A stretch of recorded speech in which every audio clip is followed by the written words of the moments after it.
In the halachos of Para Aduma, the Rambam tells us that 9 Paros Adumis were made from the time that this mitzvah was commanded until the Churban of the second Beis HaMikdash.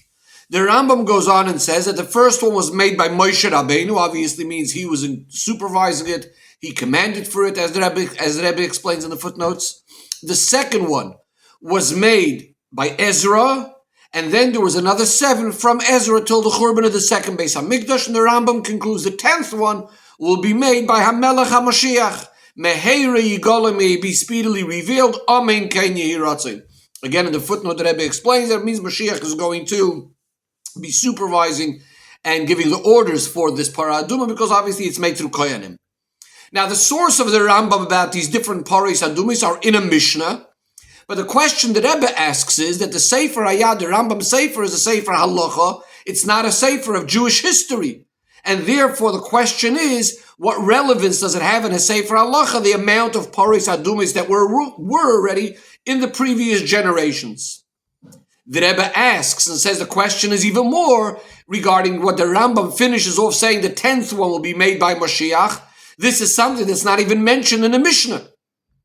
The Rebbe says the actual fact that the Rambam mentions that Mashiach is going to make the 10th one, you could at least explain, because the Rambam does bring also the halachas of things that are going to be when Mashiach comes, the halachas that are relevant. So the Rambam says Mashiach also will make a Para Aduma. But the question the Rebbe has is, why is the Rambam adding the words Meheira Yigola, may he speedily be revealed, Amen Ken Yehi Ratzon? Why is he putting in this request or this tefillah in his Sefer Halacha, this request or davening for Mashiach? The Rebbe says even if there is some room to do this, when the Rambam is speaking about Mashiach, to mention this bracha or tefillah that he should come immediately, seemingly would be more appropriate when the topic is Mashiach, the halachas of Mashiach. Like in the very end of the whole Rambam in Hilchos Malachim, where we have 2 chapters discussing Mashiach, and yet over there, the Rambam does not put in this tefillah, and specifically over here, when the whole concept of Mashiach only sort of comes up by the way, here he adds this tefillah. In order to explain this, says the Rebbe, we're going to first have a look at the way the Rambam brings this idea of these Paros Adumos to the way the Mishnah brings it, in the context of how it's brought and where it's brought. In the Mishnah, the idea of these Paros Adumos, the 9 Paros Adumos that were there so far, is coming in continuation to a din that as they would purify the Kohen Gadol for 7 days before preparing the next Para Aduma, on each day they would spray on him from one of the previous Paros Adumos. And the Mishnah goes through explaining all the various Paros Adumis that were already brought in the past, starting with Moshe Rabbeinu. And then the Mishnah says, if we don't have enough for each day to sprinkle on him from a different Para Aduma, then we only use some of the Paros Adumis, etc. And the Mishnah goes on and discusses who made each one, starting with Moshe Rabbeinu. In other words, in the Mishnah, it's discussing the usage, what we use, how we're going to be using the Para Aduma, the ashes of the Para Aduma, when we're preparing the next Kohen to set up the next Para Aduma. On the other hand, in the Rambam, it's coming in continuation to a totally different din. The Rambam is discussing that when they would prepare the ashes of the Para Aduma, they would divide it into 3 parts. One part would be put in the section of the Beis HaMikdash called the Chel, and this, the Rambam explains, would be just a safekeeping, safeguarding, because the pasuk says lemishmeres, that it always needs to be, by the Yidden have to have some of the Para Aduma lemishmeres, and the other 2 parts, part of it was given to the Koyanim, part of it was given to the rest of the Bnei Yisrael to use to purify themselves. In other words, again, according to the Mishnah, we're enumerating the Paros Adumos for discussing the usage of the ashes of the Para Aduma, how it's going to be sprinkled on the Kohen. On the other hand, in the Rambam, we're specifically focusing just on the idea that some of the ashes of the Para Aduma are being put away lemishmeres, not about sprinkling it, not about using it, just that from every Para Aduma, some of it needs to be put away. Or to put in a little bit of different words, is that there's a concept within the Para Aduma that constantly there should always be some of the ashes of the Para Aduma. In other words, it's not only about the usage of the ashes, but just as a general obligation that there should always be, constantly be, some of the ashes around lemishmeres for safekeeping. The Rebbe says, based on this, we can now explain why the Rambam discusses the 9 previous Paris Adumois from the time of Moshe till the Churban Bayis Sheni. After the Rambam brings this halacha that some of the ashes should always be around, the Rambam is bringing sort of a support to his words, showing this idea that that starting from Moshe Rabbeinu, there was always some of the Paris Adumois all the way till the end of the Churban Bayis Sheni. Bringing out this idea that it's a constant thing. The Rebbe actually says this is similar to something that was explained in a different Sikha regarding why the Rambam in Hilchos Beis HaBchira goes through all of the different mishkanos that were made, starting from Moshe Rabbeinu all the way till the time they built Beis HaMikdash in Yerushalayim. So it's also for a similar idea to show that this is an obligation that's an ongoing, constant obligation from the time of Moshe Rabbeinu throughout the time of the Beis HaMikdash. And obviously, since the Rambam brings the halachos of Mashiach as well, so therefore he also has to bring not only about what was in the past, but saying that the 10th one will be made by Melech HaMashiach. Says the Rebbe, perhaps now we could start understanding why the Rambam adds these words, Meheira Yigola, may he speedily be revealed.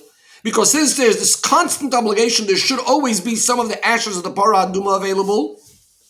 So it's like saying that the mitzvah of Parah Aduma itself demands that there should be the Gilui of Mashiach, so that we should be able to have the ashes of the Parah Aduma, because as long as we don't have that, there's something missing in that shleimus and the perfection of that fulfilling of this command, that there always needs to be the ashes of the Parah Aduma. But the Rebbe says this is still not enough of an explanation, because the simple reading of the Rambam, it sounds like this is a request, a tefillah for the Gilui of Mashiach, as the Rambam himself says, Amen Keini Yiratzin, and therefore the question still remains, how does this tefillah for Mashiach fit into the Sefer Hayah, the Sefer Halacha? Why is the Rambam adding it over here? Says the Rebbe, we must say that the Rambam is trying to teach us a halacha here. And what is that? The Rambam is specifically adding a tefillah regarding Bias HaMashiach, regarding the revelation of Mashiach, specifically putting it in a place that is seemingly not the place of the halachis of Mashiach, because even the order of the things of the Rambam, even the way the Rambam puts certain things is always coming to teach us a halacha. And what's the Rambam telling us? So the Rebbe says, in regards to the obligation of believing in Mashiach, the Rambam paskins that not only are we supposed to believe in Mashiach, someone doesn't either believe in Mashiach or even await Mashiach's coming, anticipate Mashiach's coming, he's considered a kofer against a Torah and Moshe Rabbeinu. In other words, it's not enough just to believe Mashiach is going to come, but we need to hope and await and anticipate Mashiach's coming. So therefore the Rebbe says, just like the Amunah in Mashiach's coming is an consistent chiyuv, a consistent obligation, so too a Yid always has to hope and wait for Mashiach. As we say, we're hoping and waiting for Mashiach's coming, the Eibish's salvation all day long.